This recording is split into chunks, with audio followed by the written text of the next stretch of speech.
Hey, what's going on, everybody? It's Joe back with the Menace SI Racing Project, back with another video and another part. In this video, the part's going to be a rear bottom diffuser from DownForceSolutions.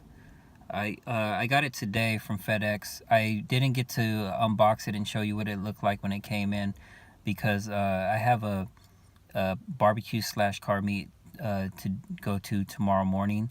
So as soon as the FedEx truck came, dropped it off, I went straight to the shop to get it installed just so I could have it for tomorrow morning.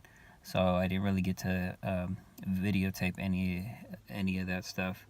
But I'm going to go ahead and show you what it looks like already installed. Give you a couple clips. I like it. It looks pretty good. It fits the car really well. I got it from DownForceSolutions. They come in different colors. If you choose, you can have different color stripes come down them. But I just chose the all black, and then you could choose different types of fins. You could do the shark fin look, or just the standard fins. I just went with standard fins.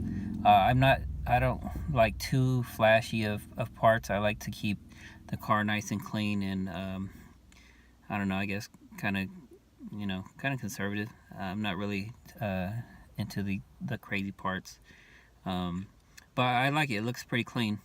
So I'll go ahead and give you a couple pictures and a couple clips and show you what it looks like. Thank you for watching. Bye.